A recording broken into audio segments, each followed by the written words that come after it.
Om Swastiastu, perkenalkan nama saya Putu Novanda Surya Wijatmika. Saya di kelas 2B D3 Akuntansi. Saya nomor absen 22 dengan NIM 2415613087. Di sini saya akan menjawab soal UAS dari Sistem Informasi Akuntansi. Baik, untuk soal nomor 1 yaitu berikanlah contoh kasus kecurangan yang berkaitan dengan siklus produksi dan evaluasi sistem pengendalian internalnya. Baik, untuk soal nomor 1, saya memilih PT Kereta Cepat Indonesia Cina atau KCIC, di mana KCIC ini adalah perusahaan kerjasama antara BUMN Indonesia dan China Railway yang membangun proyek kereta cepat dari Jakarta ke Bandung. Pada tahun 2023, BPK atau Badan Pemeriksa Keuangan menemukan adanya indikasi kecurangan dan pemborosan biaya dalam pengadaan dan proses konstruksi, termasuk dalam aktivitas produksi dan pembelian barang, seperti pelebihan pengadaan material proyek, pemakaian material di luar spesifikasi teknis, markup harga material dan alat berat yang digunakan dalam proses produksi dan pembangunan. Lalu yang terakhir ada penggunaan barang atau bahan yang tidak sesuai dengan laporan kebutuhan produksi. Untuk evaluasi sistem pengendalian internalnya adalah yang pertama itu adalah pemisahan tugas. Tidak berjalan baik karena fungsi pengadaan dan penggunaan bahan tidak sepenuhnya diawasi oleh pihak independen. Untuk yang kedua yaitu audit independen tidak efektif karena terlambat mendeteksi ketidaksesuaian volume dan kualitas bahan. Yang ketiga, sistem informasi produksi karena tidak terdigitalisasi penuh dan membuat manipulasi proyek mungkin terjadi. Lalu untuk rekomendasi perbaikan, yang pertama itu ada digitalisasi penuh sistem pelaporan produksi dan pengadaan. Yang kedua, audit real time berbasis data lapangan. Yang ketiga, ada cross check otomatis antara bahan yang dikeluarkan dan hasil pekerjaan. Yang keempat, ada penguatan peran auditor independen dalam setiap tahapan proyek. Yang kelima, sanksi tegas terhadap pihak-pihak yang terlibat dalam manipulasi data produksi. Baik, untuk soal nomor 2 yaitu jelaskan diagram arus data dari siklus produksi di bawah ini. Nah, pada tahap pertama yaitu desain produk, proses dimulai dengan menerima data biaya dari 4.0 yaitu akuntansi biaya. Informasi biaya ini penting untuk memastikan bahwa desain produk yang dibuat masih berada dalam batas anggaran yang ditentukan. Lalu setelah memahami batasan biaya, bagian desain akan menyusun daftar bahan baku yang diperlukan untuk membuat produk. Daftar bahan baku ini kemudian dikirimkan kembali ke akuntansi biaya untuk dihitung dan dicatat dalam perencanaan biaya. Selain itu, data tersebut juga dikirimkan ke perencanaan dan penjadwalan agar bagian tersebut mengetahui bahan apa saja yang dibutuhkan dalam proses produksi. Tidak hanya bahan baku, bagian desain juga bertanggung jawab menyusun daftar operasi, yaitu urutan langkah kerja atau proses yang harus dilakukan untuk membuat produk. Misalnya potong, rangkai, uji coba, dan pengepakan. Daftar operasi ini dikirimkan ke 2.0 yaitu perencanaan dan penjadwalan untuk disesuaikan dengan jadwal dan sumber daya yang tersedia. Kemudian, daftar operasi tersebut juga diteruskan ke akuntansi biaya yaitu 4.0 agar semua aktivitas produk bisa dihitung biayanya secara tepat dan lengkap. Secara keseluruhan, 1.0 desain produk berfungsi sebagai pondasi awal dalam proses produksi yang memastikan bahwa produk akan dibuat sudah dirancang dengan bahan dan proses yang sesuai anggaran, dan semua informasinya sudah dikomunikasikan ke bagian-bagian penting lain, seperti perencanaan dan akuntansi biaya. Bagian 2.0, perencanaan dan penjadwalan merupakan pusat pengendalian alur produksi, karena disinilah semua data penting dikumpulkan, diolah, lalu diterjemahkan menjadi rencana produksi konkret. Proses ini dimulai dengan menerima pesanan pelanggan dari siklus pendapatan dan juga perkiraan penjualan, yang menjadi dasar utama untuk menentukan jenis dan jumlah produk yang harus dibuat. Selanjutnya, 2.0 atau perencanaan dan penjadwalan juga menerima berbagai input penting dari bagian 1.0 yaitu desain produk. Desain produk mengirimkan daftar operasi dan daftar bahan baku.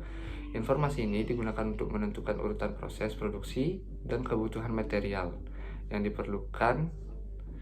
Berdasarkan semua input tersebut, bagian perencanaan menyusun dokumen penting berupa pesanan produksi.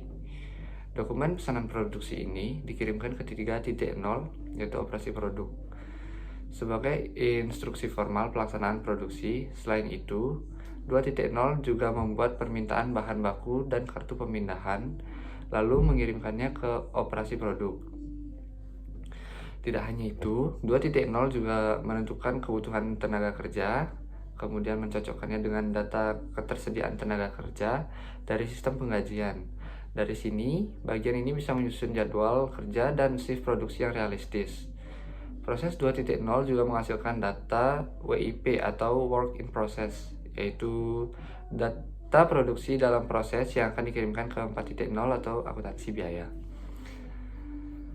Secara keseluruhan, 2.0 itu berfungsi sebagai pusat perencanaan dan pengontrol utama alur produksi, memastikan bahwa semua sumber daya dapat dikoordinasikan secara efisien demi memenuhi permintaan pelanggan dengan tepat waktu dan biaya yang terkontrol.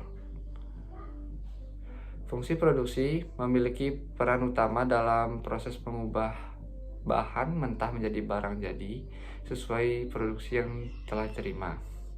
Selama proses ini, bagian produksi mencatat berbagai informasi penting yang berkaitan dengan pelaksanaan pekerjaan. Beberapa dokumen utama yang dibuat oleh bagian ini antara lain kartu jam kerja yang mencatat waktu setiap jam kerja karyawan dalam proses produksi. Selanjutnya ada bahan baku, permintaan bahan baku yang diajukan ke gudang untuk mengambil bahan yang dibutuhkan, serta kartu pemindahan yang digunakan untuk mencatat perpindahan barang atau bahan antar bagian produksi. Jadi semua dokumen ini sangat penting dan kemudian dikirimkan ke bagian akuntansi biaya sebagai dasar pencatatan dan perhitungan biaya produksi, termasuk biaya bahan baku, biaya tenaga kerja langsung, dan biaya overhead pabrik. Mereka juga mencatat pemakaian bahan baku serta biaya overhead pabrik seperti listrik, air, dan penyusutan mesin. Seluruh dokumen tersebut kemudian dikirimkan ke fungsi akuntansi biaya, yaitu 4.0, sebagai dasar untuk menghitung biaya tenaga kerja langsung dan bahan baku yang digunakan. Dengan informasi yang akurat dari fungsi produksi, bagian akuntansi biaya dapat mencatat dan menilai total biaya yang produksi dengan tepat. Selanjutnya, bagian akuntansi biaya memiliki dua fungsi utama sebagaimana tergambar dalam alur sistem pertama. Bagian ini bertugas mengirimkan informasi kepada siklus pendapatan. Setelah proses produksi selesai, pengiriman barang, jadi ini menandai bahwa produk siap untuk dijual dan masuk ke pencatatan pendapatan perusahaan. Kedua, akuntansi biaya dibagi menjadi dua subfungsi. Subfungsi yang pertama bertanggung jawab menyusun laporan internal untuk keperluan manajemen yang digunakan untuk pengambilan keputusan, pengendalian biaya, dan evaluasi efisiensi produksi. Subfungsi kedua bertugas menghitung harga harga pokok produksi atau HPP, yang kemudian akan digunakan dalam sistem pelaporan keuangan dan buku besar. Dengan demikian, bagian akuntansi biaya menjadi penghubung penting antara proses produksi dan pelaporan keuangan serta mendukung manajemen dalam mengelola sumber daya perusahaan secara efisien. Baik, untuk yang selanjutnya nomor 3 yaitu jelaskan bagian flowchart penjualan kredit atau penerimaan piutang. Jadi di sini saya akan menjelaskan flowchart sistem penjualan kredit dengan kartu kredit perusahaan. Baik, untuk yang pertama itu dari mulai. Mulai itu artinya customer mulai mengorder ke perusahaan kita, dan selanjutnya adalah perusahaan kita menerima order dari customer tersebut. Lalu setelah perusahaan kita membuat order, setelah menerima order, perusahaan kita akan membuat faktur penjualan kartu kredit atau FPKK, yang dimana faktur tersebut ada 1, 2, 3, 4, 5, dimana faktur 1 dan 2 akan dibawa ke bagian 2, dan faktur 3 dan 4 akan dibawa ke bagian gudang, dan faktur yang kelima akan diarsipkan. Untuk di bagian gudang, kita ambil faktur 3 dan 4 yang tadi, lalu kita menyiapkan barang dan menyiapkan faktur 3 dan 4, yang faktur nomor 3 itu dibawa ke kartu gudang dan diarsipkan. Yang faktur nomor 4 akan dikirimkan bersamaan dengan penyerahan barang. Lalu lanjut ke bagian 3. Untuk bagian 3 itu bagian pengiriman, di mana situ ada nomor 2 dan nomor 3. Itu adalah faktur 1 dan faktur 2 dan faktur nomor 4. Lalu faktur-faktur tersebut akan dibuat untuk membandingkan faktur 1, 2, dan 4. Lalu faktur 4 akan dibawa saat penyerahan barang saat ke pelanggan.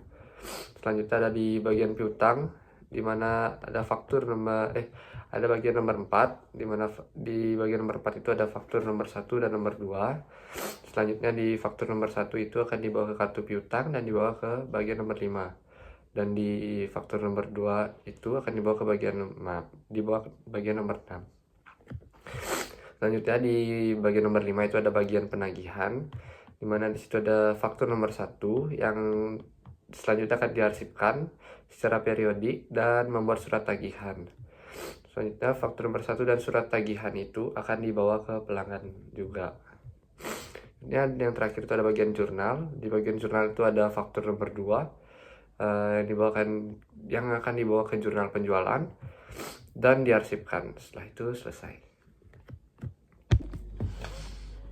Baik, untuk soal nomor 4, jelaskan siklus pengembangan sistem atau System Development Life Cycle atau SLDC. Jadi, tahap pertama dalam pengembangan sistem adalah analisis sistem.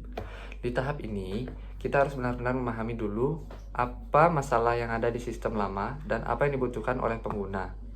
Kita melakukan penyelidikan awal, wawancara survei, atau observasi untuk mengetahui kondisi sistem yang sedang berjalan. Setelah itu, dilakukan studi kelayakan untuk menilai apakah proyek pengembangan sistem ini dapat dilanjutkan atau tidak. Beberapa aspek kelayakan yang dapat diperhatikan, yang pertama itu ada kelayakan ekonomi, yaitu menilai apakah biaya yang dikeluarkan sebanding dengan manfaatnya atau tidak. Yang kedua itu ada kelayakan teknis, memastikan apakah teknologi yang dibutuhkan tersedia dan bisa diterapkan. Yang ketiga ada kelayakan hukum. Kita harus pastikan bahwa sistem yang akan dikembangkan tidak melanggar hukum, misalnya aturan privasi atau regulasi pemerintah. Yang keempat, kelayakan penjadwalan, yaitu menilai apakah sistem bisa dibangun dalam waktu yang dapat ditentukan. Yang terakhir atau yang kelima, kelayakan operasional, yaitu melihat apakah sistem bisa dijadikan dengan sumber daya manusia dan fasilitas yang ada. Setelah analisis selesai, masuk ke tahap desain konseptual. Di sini, kita mulai menyusun gambar umum sistem yang akan dibangun. Kita harus mencari beberapa alternatif desain sistem, lalu mengevaluasi mana yang paling cocok. Setelah itu, kita kembangkan spesifikasi dengan menetapkan persyaratan yang harus dipenuhi oleh sistem secara konseptual. Lalu, dilanjutkan ke tahap desain fisik, yaitu menerjemahkan konsep ke dalam bentuk nyata. Di tahap ini, kita mendesain bagian-bagian teknis seperti tampilan output, input, basis data, program, serta prosedur-prosedur yang akan digunakan. Selain itu, juga perlu dirancang sistem pengendalian agar sistem aman dan berjalan sesuai aturan. Lalu selanjutnya adalah tahap implementasi dan konversi. Setelah desain selesai, sistem mulai dibangun dan diterapkan. Kita membuat rencana implementasi, memasang perangkat keras, perangkat lunak, melatih orang-orang yang akan menggunakan sistem, lalu menguji sistem berjalan dengan baik atau tidak. Jika sudah, sistem baru akan menggantikan sistem lama, dan kita pastikan semua dokumentasi sudah lengkap. Lalu tahap yang terakhir adalah tahap operasi dan pemeliharaan. Sistem yang sudah jadi harus terus dioperasikan dan diperbaiki jika ditemukan masalah. Pemeliharaan ini mencakup perbaikan bug, pembaruan fitur, atau penyempurnaan sistem berdasarkan umpan balik dari pengguna. Dengan begitu, sistem akan tetap relevan dan bisa digunakan dalam jangka panjang. Baik, sekian jawaban dari UAS Sistem Informasi Akuntansi. Terima kasih sudah menyaksikan. Om Santi Santi Santi Om.